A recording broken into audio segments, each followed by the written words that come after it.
What's everybody? Of course, it's your host Brink Young coming straight out of them South Memphis slums, and you are tuning in to the most award-winning independent talk show in the whole South, talking about none other than Brink TV.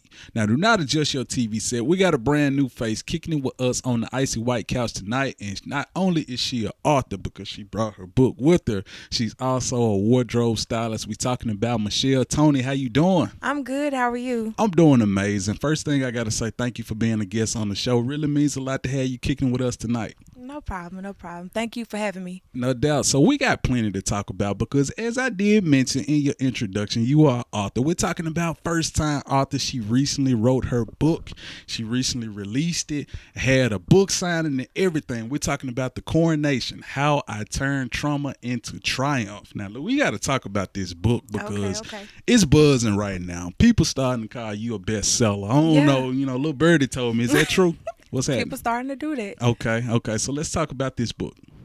Okay, so as you know or you don't know, I was a wardrobe stylist for 7 years, and I worked on a lot of people's outside appearance, and that made them feel good.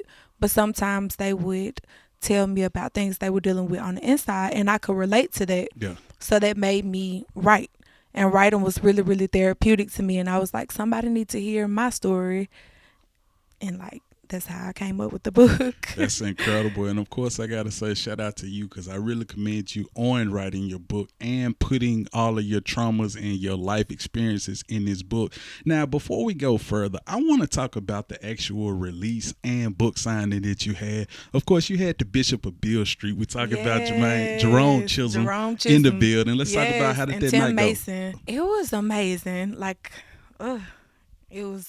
I was a little overwhelmed at first, but my girl K Styles, she took everything off my hand with coordinating the whole thing.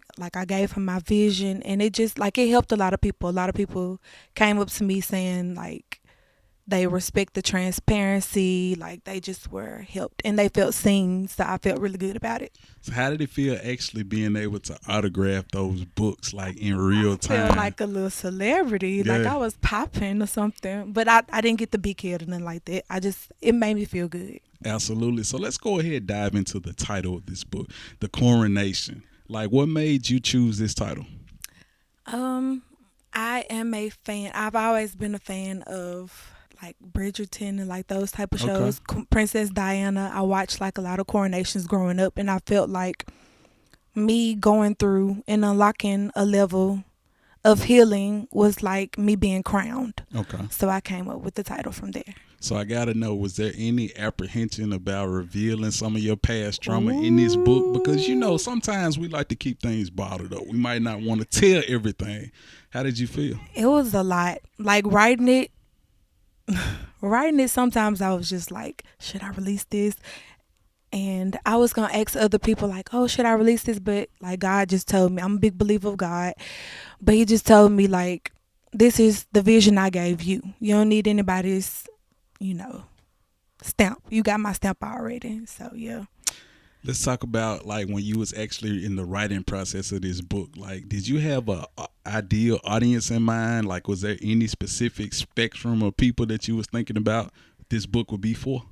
Just really anybody that needed healing or anybody that was seeking to find their purpose. Because I feel that's where I was when I was writing it. What is my pain trying to tell me?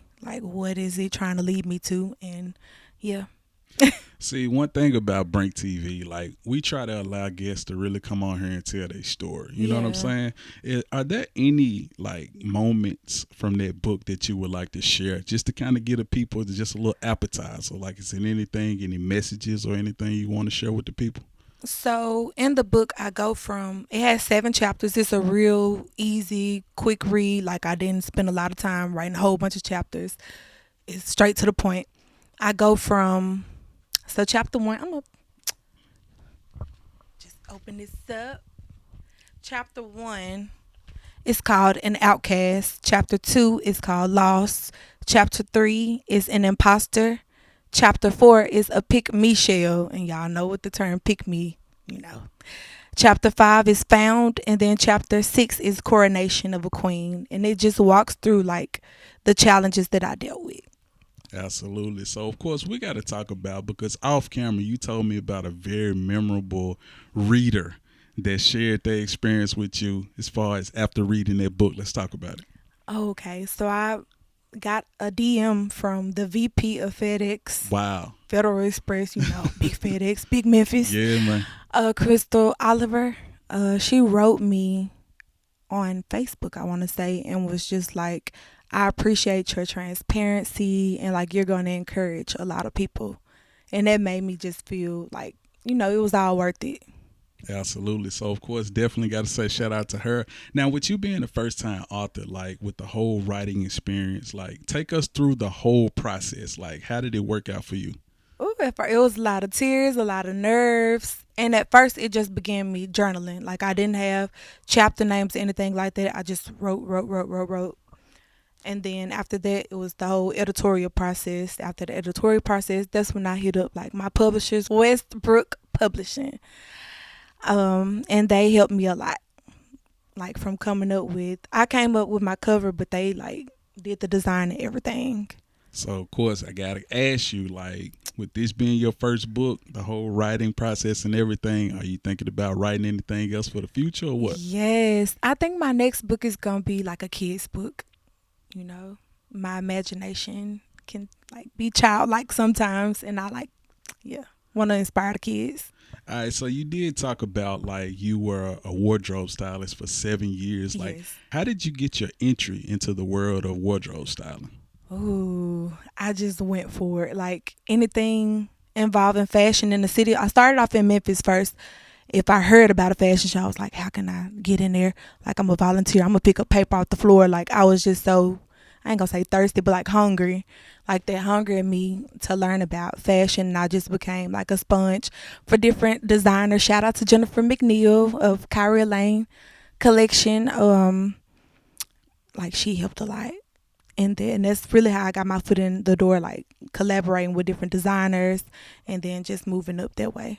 And what's incredible about what you do, like your work has been featured in, magazines like Vanity Fair, GQ. I believe that was British Vogue, was it? Yeah. Of course, NBA TV. I'm gonna know about that. Like, so how does it feel to see your work? Like, also the Breakfast Club. That was another one, right? Yes.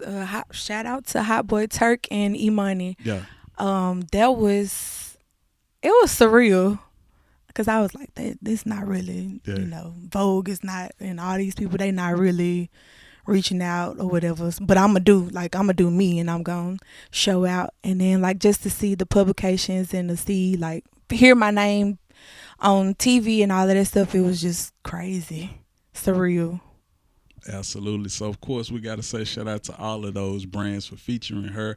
Now, of course, I got to talk to you about like actually wardrobe styling. Like, what's your approach when it comes to a client? Like, what's the first step of your creative process? Building trust. Okay. Like getting to know the person.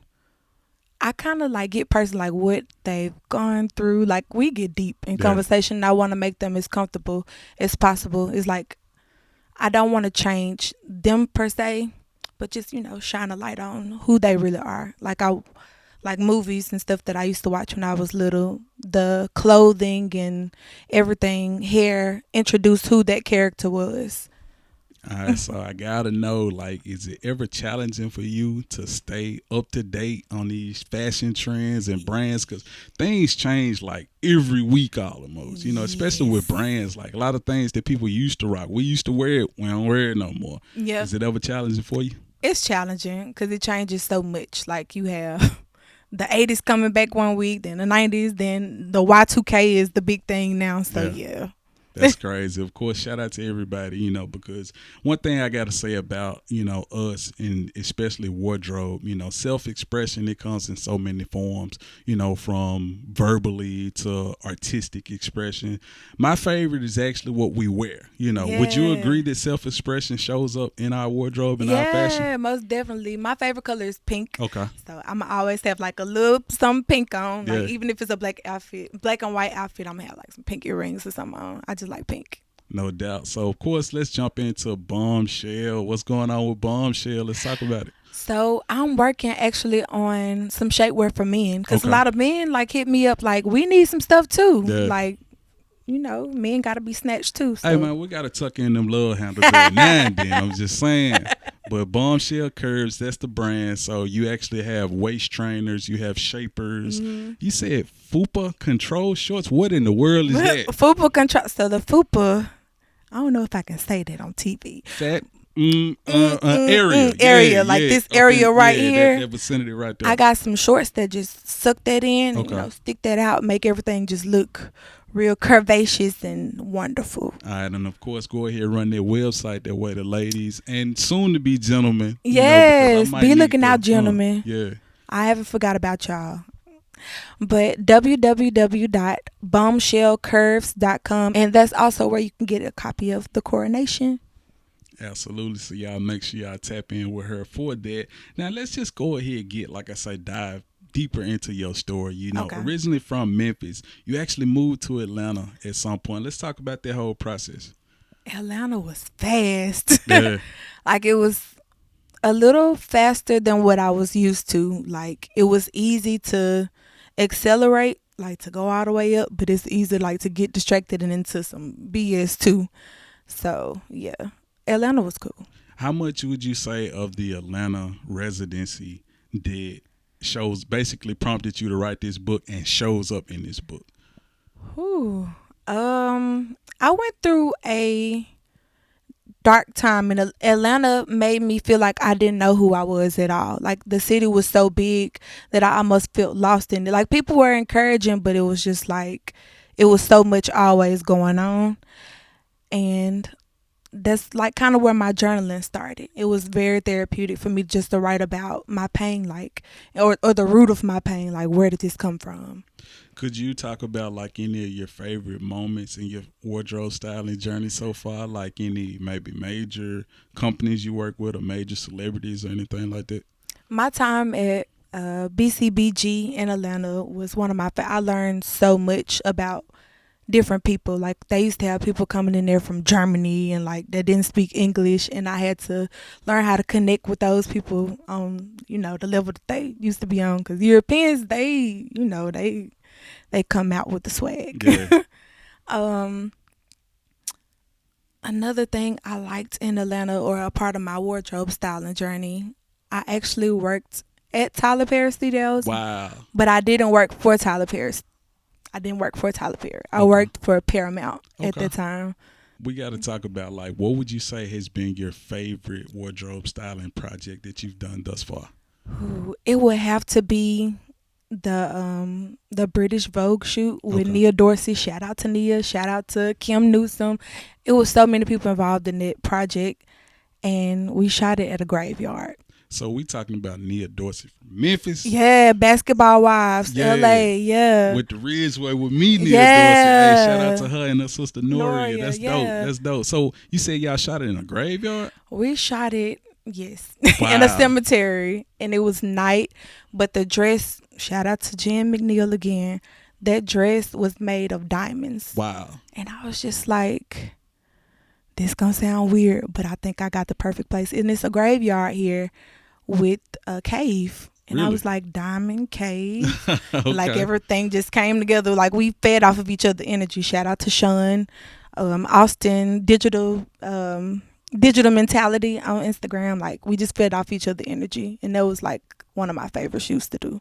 I love it, man. Like I say, this lady is oozing creativity. You got to go ahead and let the people know all of your social media. That way they can keep up with you. My social media, so my Instagram is beautiful Bombshell. That's, beautiful .bombshell, spelled with a CHELLE. My Facebook is Michelle Toney, MICHELLETONEY. This is my favorite part of the show. Since you got a product, I need you to look into this camera over here and sell this product. Tell the people why they should buy this book. Tell them why they should support your website. Tell them why they should follow you. Go. If you are looking to find yourself, if you are looking to find your purpose, not just on the outside, but like the inner side, like if it's something in you that just is looking for healing, like, this is the book for you. I even have like parts in there where you can journal if you're a writer, but if you're not a writer, like, you don't have to do that. And I feel like my story just resonates with a lot of people, because it starts like with childhood trauma, which we really don't like to talk about. And it just goes on from there. Now the shapewear, that's self-explanatory. If you want to look snatched, I'm talking about looking like the number 8, then shop with Bombshell Curves. I have stuff for new mothers, new plastic surgery, patients. So I have something for everybody. And men, I have not forgotten about you, so be on the lookout. I promise, because I'm tired of looking like the number 5. I need to be snatched as well, so once you get you. it, tap me in, and hey, we gonna make it happen. But I gotta say thank you. I really mean it. Thank you for being a guest on the show. Thank you for bringing the book, because like I say, I always stress that people bring their product. When you have a product, bring it, so that the people can see the visual. That way they can know it's not just digital. You actually got books on hand. And of course, you did say the website is what again? BombChellCurves, bombshellcurves.com. And that's where you'll be able to purchase the book as well as all of her shapewear. Like I say, you want to be snatched. You want to look like the number 8, not the number 18. Thank you for being a guest on the show. Now back to BrinkTV.